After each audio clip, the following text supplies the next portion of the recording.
Assalamualaikum warahmatullahi wabarakatuh. Nama saya Koni Nurlita, NRP 02111144000019. Saya merupakan mahasiswa Departemen Teknik Mesin Institut Teknologi 10 November. Di sini saya akan mereview mata kuliah Metalurgi 1, materi struktur atom dan struktur kristal. Mari kita lihat video ini. Presentasikan tentang struktur atom dan struktur kristal. Pertama-tama di sini ada atom, ada struktur atom. Struktur atom sendiri terdiri atas nukleus dan elektron. Nukleus terdiri atas proton dan neutron, dan pada atom ada yang namanya massa atom. Massa atom merupakan jumlah dari massa proton dan massa neutron. Massa proton adalah 1,67 kali 10 pangkat min 27 kg yang sama besarnya dengan massa neutron. Kemudian massa elektron sebesar 9,11 kali 10 pangkat min 31 kg. Proton menunjukkan identifikasi elemen kimia atau nomor atom Z, dan neutron menunjukkan nomor isotopnya. Atomic mass unit sebagai satuan berat atom sebagai standar adalah 1/12 berat atom. 12C sama dengan 1,66 kali 10 pangkat min 24 gram sama dengan 1 amu. Kemudian berat atom sering dinyatakan per mol atau gram per mol. 1 mol menyatakan jumlah partikel yang mempunyai massa dalam gram dan dinyatakan dengan Avogadro number, yaitu N sama dengan 6,023 kali 10 pangkat 23. Contoh 1 yaitu hitung nomor atom pada 100 gram perak. Di sini 100 kali 6,023 kali 10 pangkat 23 per 107,868 gram per mol. Hasilnya adalah 5,58 kali 10 pangkat 23. Kemudian dapat dilihat bentuk dari atom seperti ini, yang sesuai dengan representation of the Bohr atom. Kemudian quantum number pada atom adalah sebagai berikut. Dapat dilihat dari tabel ini ada N value-nya, ada L value, ada M value, ada subshell, ada number of orbital, and number of electrons.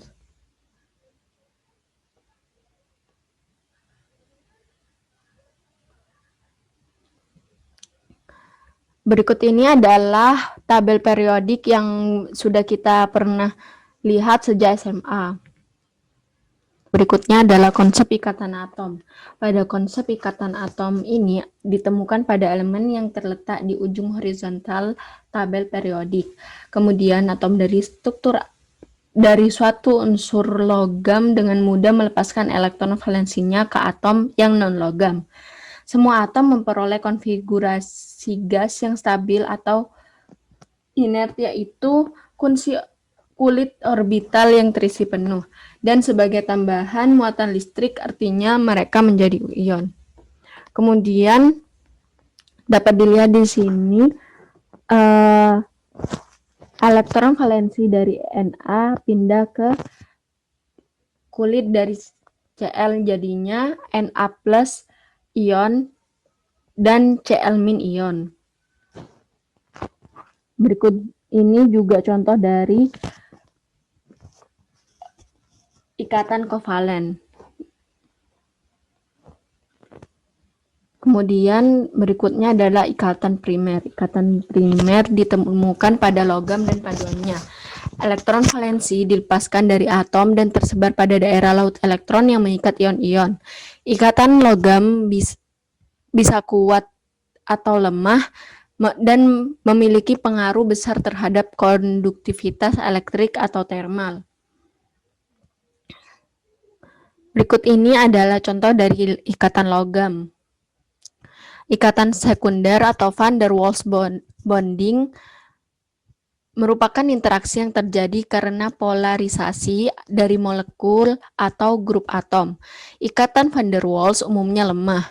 Permanen dipol muncul pada beberapa molekul, biasanya pada H2O, namun elektron pada O2 cenderung menjauh dari H2 sehingga ikatannya lemah.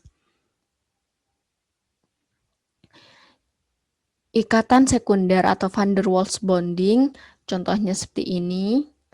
Ada tiga macam. Yang pertama yaitu fluctuating induced dipole, atau contohnya seperti gas mulia H2, Cl2. Kemudian ada polar molekul induced dipole bond, yaitu contohnya di sini ada ikatan dari Cl dan H+, Cl- dan H+. Yang ketiga ada permanen dipole bond, biasanya ada di molekul polar, contohnya itu H2O dan HCl. Berikut adalah contoh ikatannya.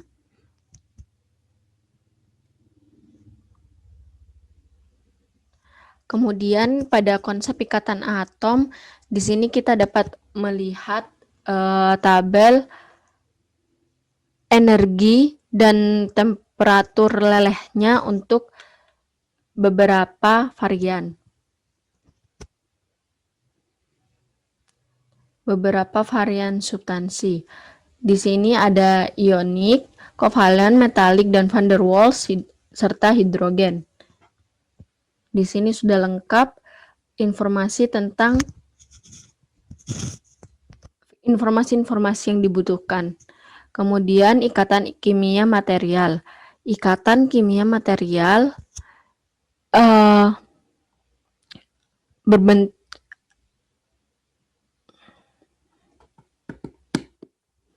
ikatan kimia material.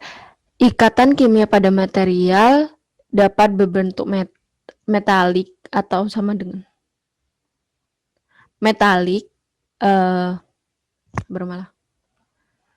Ikatan kimia material dapat berbentuk, contohnya seperti metal atau ikatan logam, keramik atau ikatan ion atau kovalen, polimer atau ikatan kovalen dan van der Waals, dan semikonduktor atau ikatan kovalen atau kovalen ion. Ini merupakan ikatan tetrahedron dan ini merupakan material tipe tetrahedron. Kemudian yang berikutnya adalah struktur kristal. Pada struktur kristal diklasifikasikan material berdasarkan tipe order dari atom. Contohnya tipe padatan seperti kristal material yang dimana atomnya terorganisir dan berulang. Kemudian single kristal yang dimana atomnya terorganisir dan berulang pada seluruh material. Poliskristal material merupakan gabungan dari kristal kecil atau butiran, dan amorphous yang tidak memiliki keteraturan atom.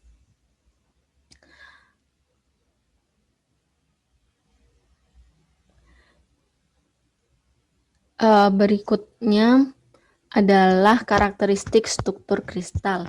Dari karakteristik struktur kristal ini kita dapat melihat bahwa ada sel satuan. Sel satuan ini atau yang biasa disebut unit sel merupakan struktur terkecil dari suatu struktur kristal yang dapat didefinisikan. Sel satuan umumnya berulang-ulang disebut bagian kristal.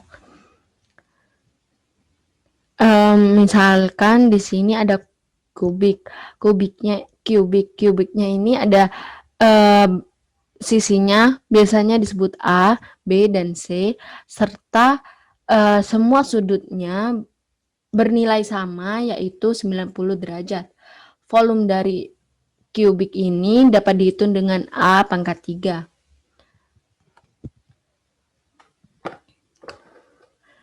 Kemudian untuk berikutnya di sini sudah lengkap informasi tentang sisi serta sisi sudut serta bagaimana mencari volume dari bangun tersebut. Di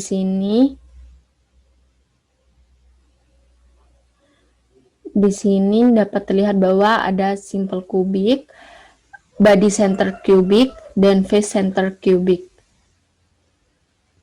Ini adalah contoh-contoh dari strukturnya. Di sini ada cubic, orthorhombic, dan heksagonal. Kemudian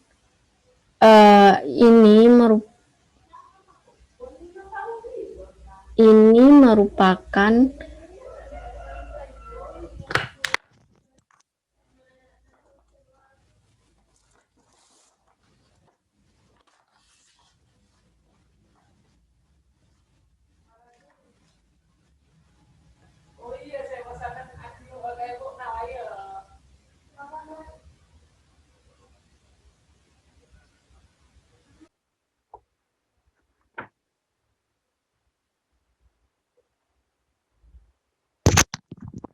kemudian yang berikutnya adalah body center cubic atau BCC.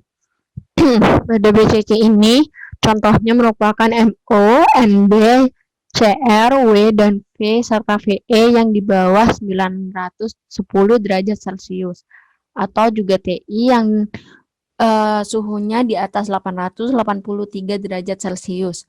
Kemudian jumlah nomor atom yaitu Na per VSS dapat dihitung dengan 1 ditambah dalam kurung 8 kali 1 per 8 yang jika dijumlah nanti hasilnya sama dengan 2. Kemudian bilangan koordinasi sel satuan atau coordination number adalah 8 dan bidang gesernya ada 6. Panjang sel satuannya berupa akar dari 3A atau sama dengan 4R. A sama dengan 4R per akar 3. Kemudian jika dikalikan sekawan, maka hasilnya akan berupa 4 akar 3 per 3R.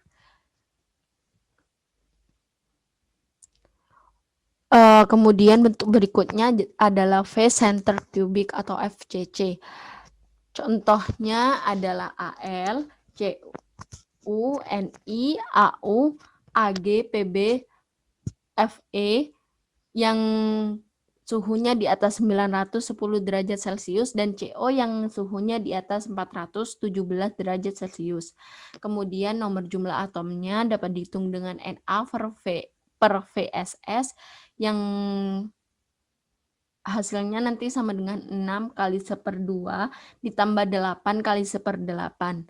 Kemudian hasilnya yaitu 4. Kemudian ada bilangan koordinasi atau coordination number adalah 12 dan kemudian bidang gesernya ada 12. Panjang sel satuannya dapat dihitung dengan akar 2A sama dengan 4R. Jika disederhanakan yaitu 4R per akar A sama dengan 4R per akar 2. 4R per akar 2 jika dikalikan sekawan dapat berupa 2 akar 2 dikalikan R. Ini merupakan bentuk dari FCC.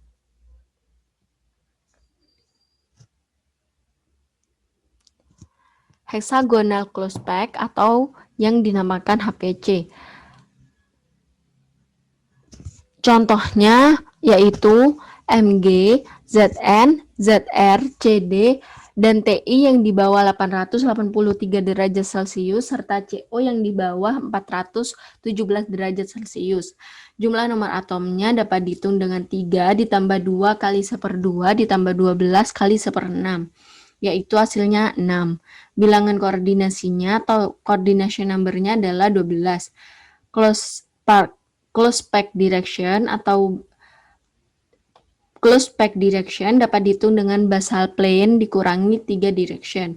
Kemudian APF atau atomic packing factor yaitu 0,744 yang besarnya sama dengan FCC. Kemudian di sini dapat dilihat struktur kristal logam yang telah dimasukkan di dalam tabel. Ada mulai dari aluminium, kadmium, kromium, kobalt, copper, gold, iron, dan lead. jumlah atom dalam unit sel. Di sini ada primitif kubik, body center kubik, phase center kubik, dan di sini dapat dilihat bentuk dari permukaannya, yaitu simple kubik, body center kubik, dan phase center kubik. Di sini pada simple kubik dapat dilihat ada 1/8 atom di 8 corner. Pada body center kubik ada 1/8 atom di 8 corner dan 1 atom di senternya. Kemudian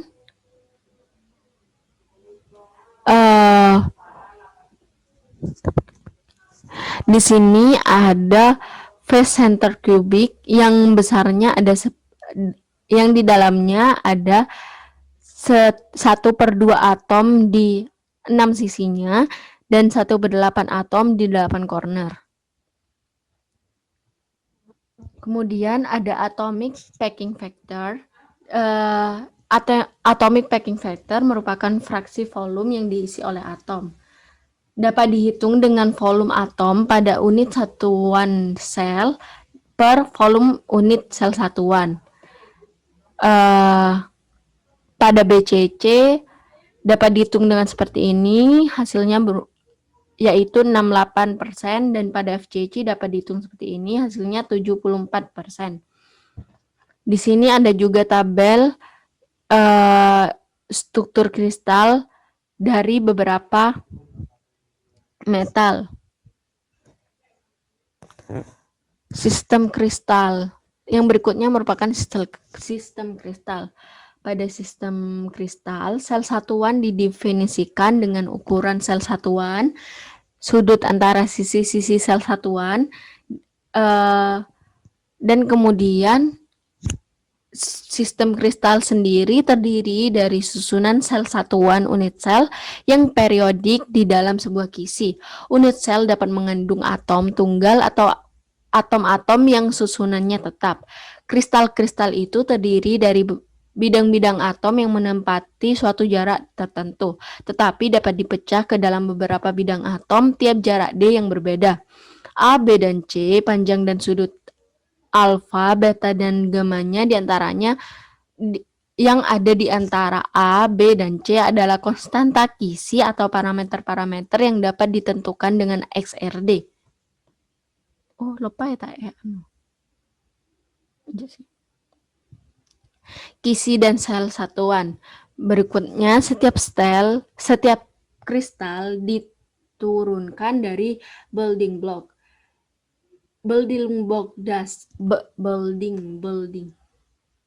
Kisi dan sel satuan.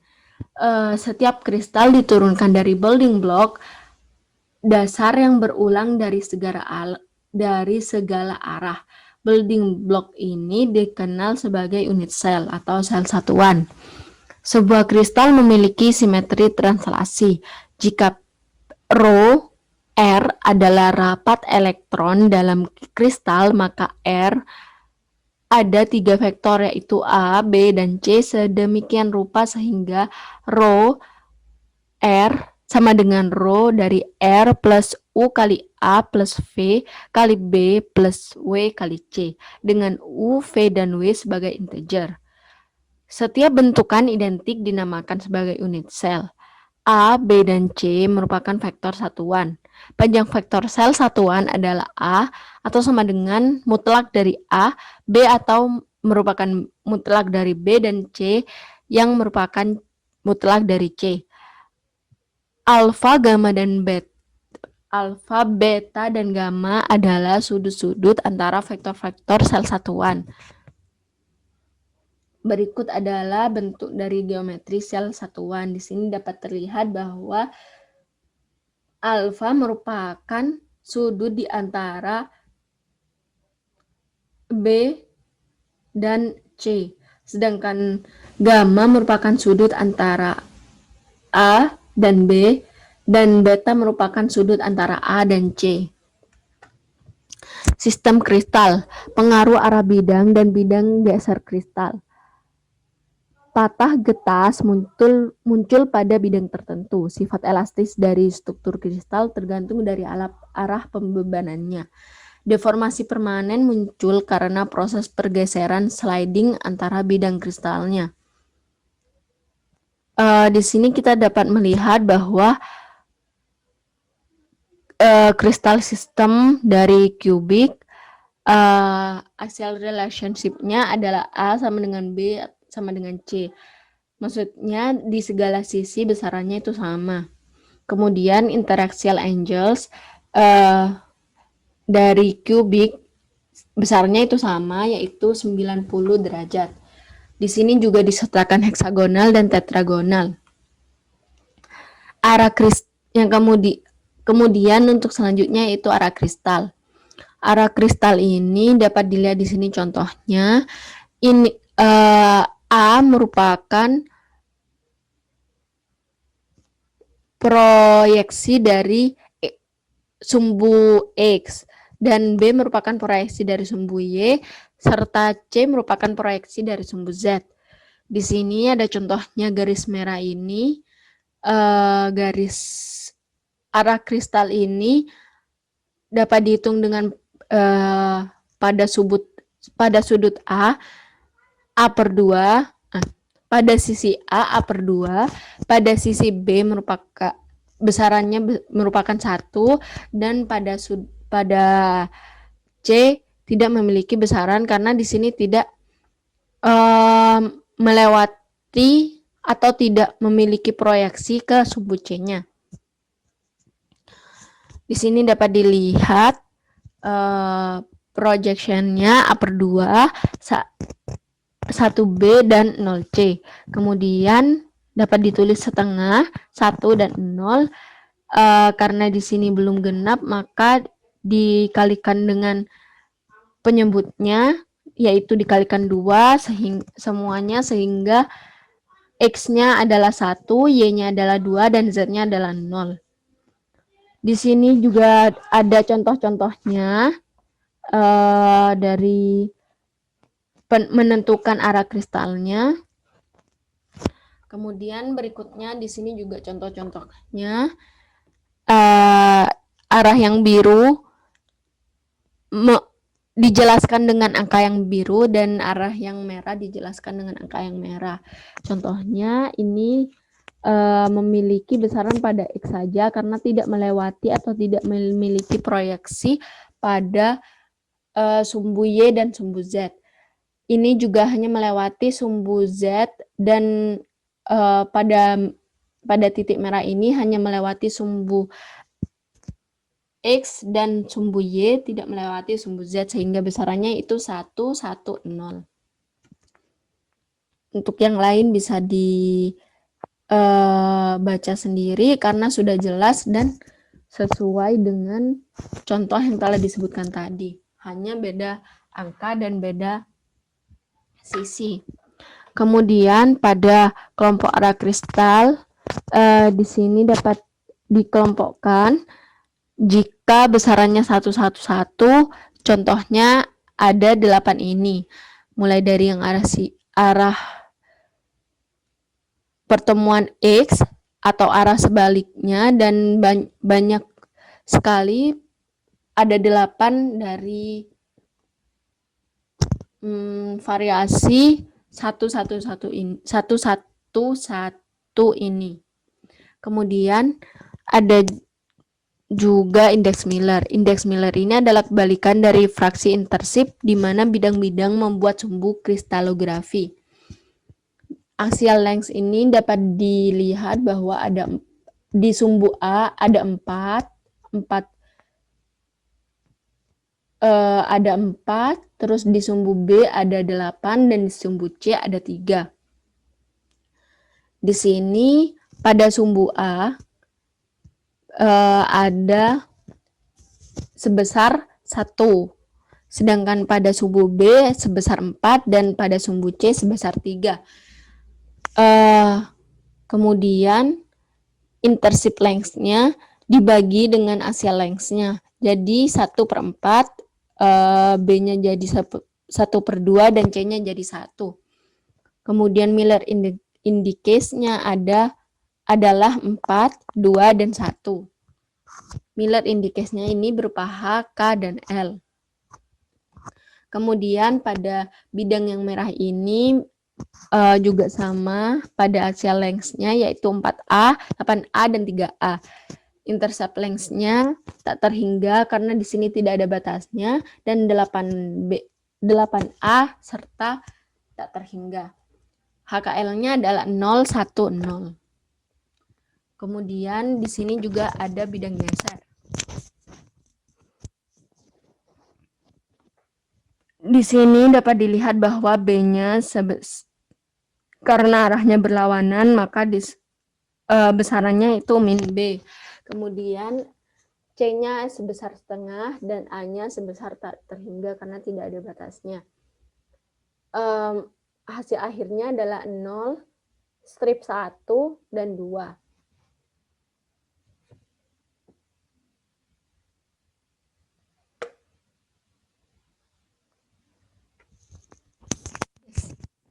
Bidang geser kristal di sini ada 4.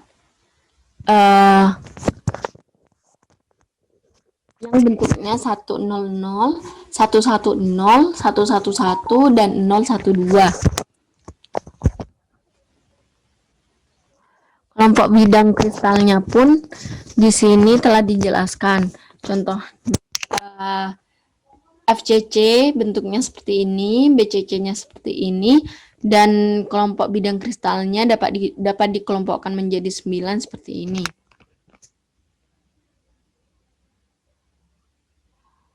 Arah heksagonal atau Miller-Bragg schemes menggunakan 4 indeks, yaitu H, K, I, dan L, di mana I sama dengan min H plus K. Sistem disusun oleh 3 sumbu bidang, A1, A2, dan A3, dan 1 sumbu tegak lurus di bidang basalnya. Arah dalam kristal HCP adalah U, V, dan W, di mana U sama dengan A1, V sama dengan A2, dan W sama dengan C. Untuk menjadi arah HCP, maka vektor U, V, dan W menjadi U, V, T, dan W. U dapat dihitung dengan sepertiga kali 2 U aksen min V aksen.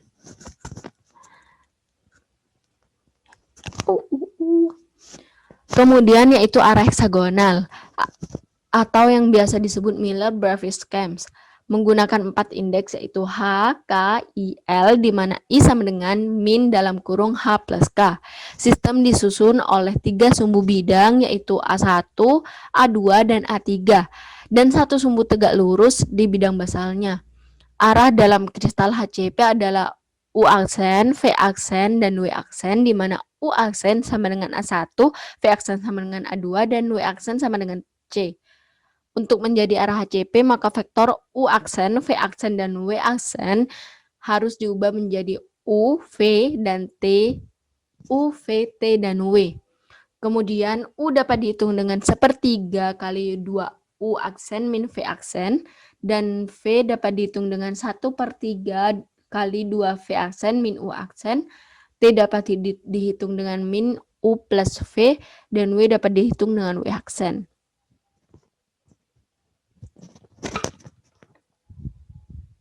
Di sini ada contoh-contohnya. Kemudian untuk arah heksagonal atau Miller-Bragg scheme, U aksen sama dengan A1, V aksen sama dengan A2, dan W aksen sama dengan C. Rumusnya masih sama. Contoh-contoh. Ini contoh-contohnya.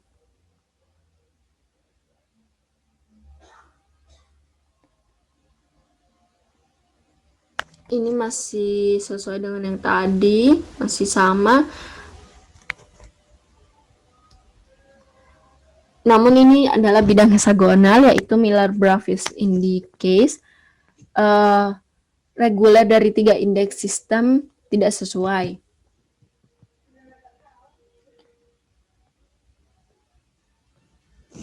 Di sini ada bentuk-bentuknya. Ini Miller Index, ini Miller Indices, dan ini contoh dari Miller-Bragg Indices.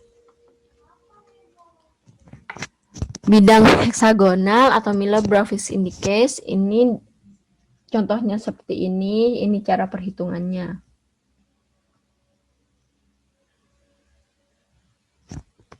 Kemudian ada bidang koordinasi atau CN.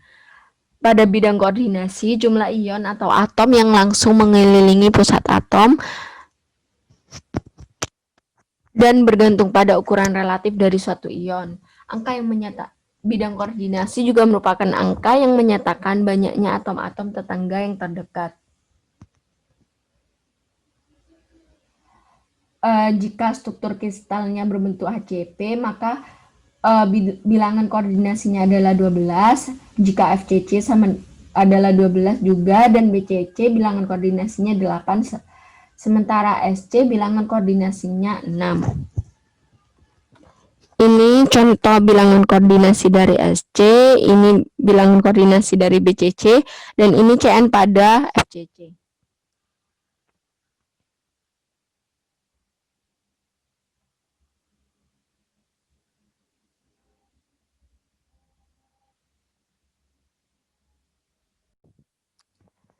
Di sini saya akan menjelaskan tentang difusi. Apa yang dimaksud dengan difusi? Difusi adalah peristiwa perpindahan suatu zat dalam pelarut dari bagian yang berkonsentrasi tinggi ke bagian yang berkonsentrasi rendah. Faktor-faktor yang mempengaruhi kecepatan difusi, diantaranya yaitu ukuran partikel. Ukuran partikel semakin kecil, maka semakin cepat juga partikel bergerak, sehingga kecepatan difusi semakin tinggi. Berikutnya adalah ketebalan membran. Semakin tebal membran, semakin lambat kecepatan difusi. Yang ketiga adalah luas suatu daerah. Luas daerah semakin besar, maka semakin cepat pula difusinya. Yang keempat adalah jarak. Semakin besar jarak antar dua konsentrasi, maka semakin lambat juga kecepatan difusinya. Yang terakhir adalah suhu. Semakin tinggi suhu, maka partikel mendapatkan energi untuk bergerak lebih cepat, maka semakin cepat pula kecepatan difusinya.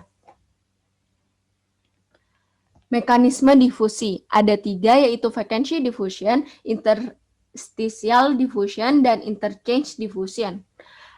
Vacancy diffusion merupakan mekanisme perpindahan atom karena ada kekosongan. Kekosongan ini akan diisi oleh atom lain. Kemudian interstitial diffusion merupakan mekanisme perpindahan karena gerakan atom yang terjadi di rongga atom. Interchange diffusion merupakan mekanisme perpindahan karena gerakan atom yang bertukar posisi dengan atom yang lain. Berikut ini merupakan bentuk-bentuk mekanisme difusi. Yang pertama adalah interchange. Di interchange ini atom berpindah posisi dengan atom yang lain. Sedangkan pada vacancy, sebuah atom akan bergerak untuk mengisi kekosongan di bagian yang lain. Pada mekanisme interstisial, atom bergerak melalui rongga-rongga yang terdapat pada struktur atom.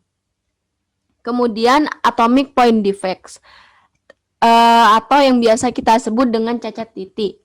Cacat titik adalah saat atom hilang atau berada di tempat yang tidak beraturan dalam struktur kisi.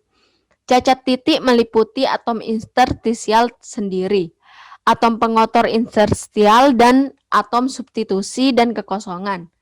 Atom interstisial sendiri merupakan atom ekstra yang telah berdesak-desakan ke dalam celah interstisial dalam struktur kristal. Atom interstisial sendiri hanya terjadi dalam konsentrasi rendah pada logam karena distorsi dan tekanan tinggi pada struktur kisi yang sangat rapat. Kemudian cacat titik atau ketidaksempurnaan seperti lowongan yang biasa terletak di satu atau dalam beberapa kasus hanya sebagian terdapat di kristal. Cacat yang diperpanjang atau cacat yang melibatkan beberapa atom atau ion Dengan demikian terjadi pada volume yang terbatas dari bahan kristal, misalnya dislokasi, kesalahan susun, dan lain-lain. Lowongan sebuah atom atau ion yang hilang dari situs kristallografi regulernya. Cacat intersial atau cacat titik yang dihasilkan saat atom ditempatkan ke dalam kristal di lokasi yang biasanya bukan titik isi. Cacat substitusi atau cacat titik yang dihasilkan ketika atom dilepaskan dari titik isi biasa dan diganti dengan atom lain, biasanya dengan ukuran yang berbeda. Berikut ini bentuk-bentuknya. Yang A merupakan vakensi, yang B merupakan interstitial atom, yang C merupakan small substitutional atom, yang D merupakan large substitutional atom, dan E merupakan Frenkel defect.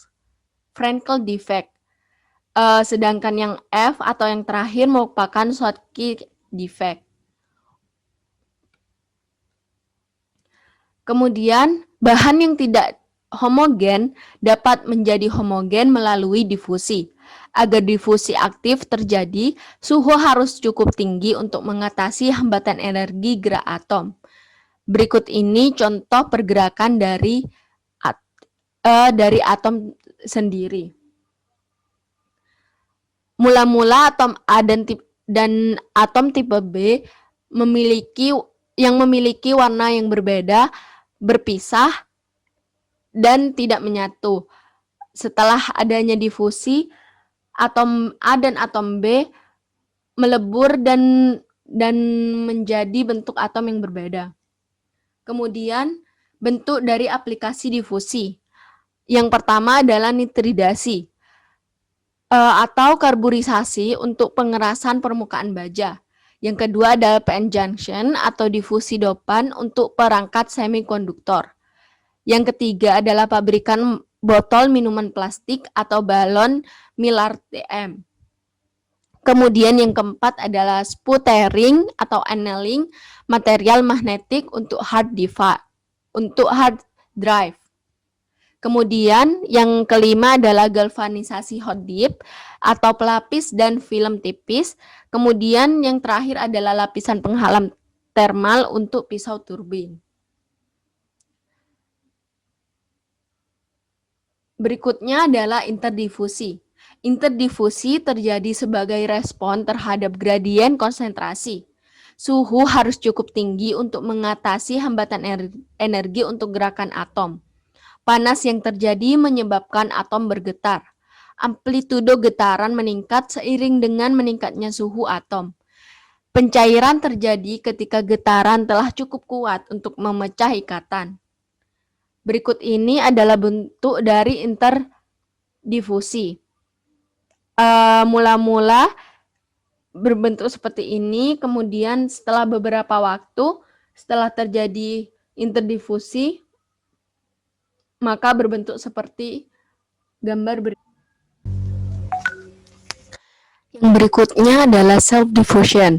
Self-diffusion adalah gerakan spontanitas atom dari suatu lokasi ke lokasi lain yang terjadi dalam kristal jenis sendiri. Bisa dilihat di sini posisi A, posisi B, C, dan D berpindah dari titik sebelumnya.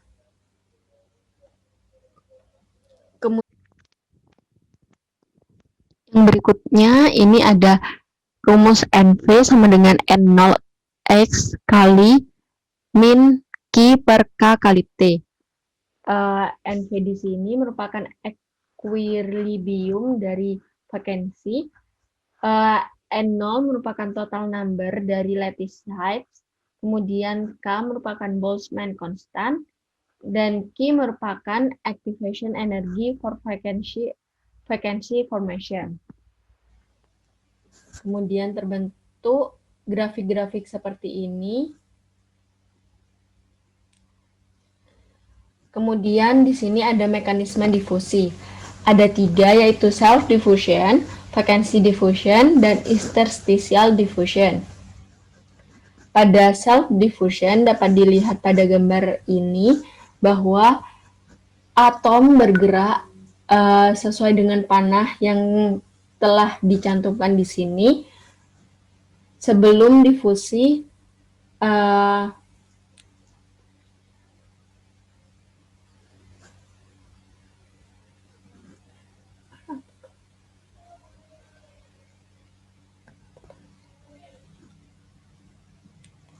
kemudian yang berikutnya adalah vacancy diffusion.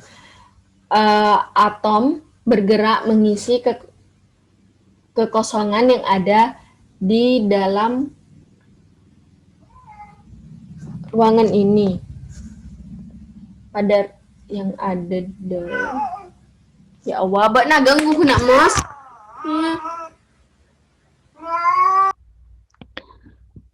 Kemudian ada vacancy diffusion. Pada vacancy diffusion ini, atom bergerak untuk mengisi kekosongan. Bisa dilihat dari yang sebelumnya ada di sebelah kiri tengah, berpindah ke sebelah kanan tengah. Kemudian di sini ada juga versi lainnya, di mana atom bergerak ke arah bawah untuk mengisi kekosongan yang ada di bawahnya. Untuk selanjutnya ada interstitial diffusion. Pada interstitial diffusion ini, atom bergerak melalui celah-celah antar rongga atom. Di sini ada dua contoh. Yang pertama, ketika berbentuk persegi, dan yang kedua, di mana bentuknya tidak teratur. Atom bergerak melalui celah-celah yang ada atau rongga-rongga yang ada di sekitar atom yang lain. Kemudian di sini kita dapat melihat ada activation energy for diffusion. Pada substitutional atau vacancy bisa dilihat pada Ki V ini dibutuhkan energi yang lebih besar daripada Ki I. Di mana Ki I sendiri merupakan energi yang dibutuhkan untuk interstitial. Kemudian di sini ada tabel data difusi untuk beberapa material yang telah dipilih. Di sini ada interstitial diffusion, ada self diffusion atau vacancy diffusion, dan ada juga heterogeneous diffusion atau vacancy diffusion.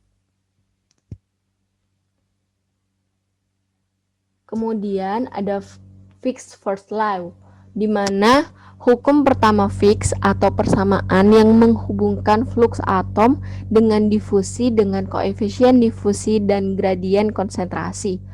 Koefisien difusi atau koefisien yang bergantung pada suhu yang terkait dengan laju di mana atom, ion, atau spesies lain berdifusi. Fluks selama difusi didefinisikan sebagai jumlah atom yang melewati bidang satuan luas per satuan waktu. Di sini dapat terlihat bahwa titik-titik atom bergerak melewati unit area. Kemudian ada Fick's second law. Hukum kedua Fick's merupakan persamaan diferensial parsial yang mendeskripsikan laju restribusi atom dalam suatu material melalui difusi. Interdifusi atau difusi atom yang berbeda ke arah yang berlawanan. Efek Kinckentrell yaitu gerakan fisik sebuah antarmuka karena laju difusi atom yang tidak sama di dalam material. Wabah ungu merupakan pembentukan rongga pada lasan emas aluminium karena tingkat difusi yang tidak sama dari dua atom. Akhirnya kegagalan pengelasan bisa terjadi. Ini merupakan contoh penerapan dari Fick's second law. Difusi dan pengolahan material. Sintering atau perawatan suhu tinggi yang digunakan untuk menggabungkan partikel kecil. Kemudian yang kedua ada metalurgi serbu atau metode untuk memproduksi bagian logam monolitik. Kemudian ada resonator dielektrik atau keramik seperti keping hoki, seperti barium magnesium tetralate, atau BMT atau barium zinc centralate. Yang keempat ada pertumbuhan butir atau pergerakan batas butir melalui difusi untuk mengurangi jumlah luas batas butir. Kemudian yang terakhir ada ikatan difusi atau teknik penggabungan di mana dua permukaan ditekan bersama pada tekanan dan suhu yang tinggi. Ini merupakan bentuk sintering dan powder metalurgi. Proses difusi selama sintering dan powder metalurgi, atom berdifusi ke titik kontak, membentuk jembatan dan mengurangi ukuran pori-pori. Di sini merupakan bentuk atom sebelum mengalami sintering and powder metalurgi. Di sini merupakan hasil dari sintering and powder metalurgi yang telah dilakukan. Kemudian ada grain growth.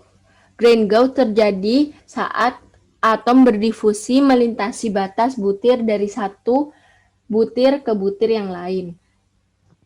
Di sini dapat dilihat perbedaannya, di mana inisial mikrostrukturnya jika 5 mikrometer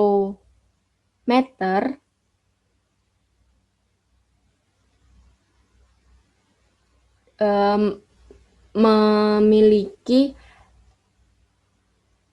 struktur sebesar dua bagian, sedangkan pada grain growth yang telah dilakukan hasilnya 5 mikrometer hanya memiliki satu struktur bagian.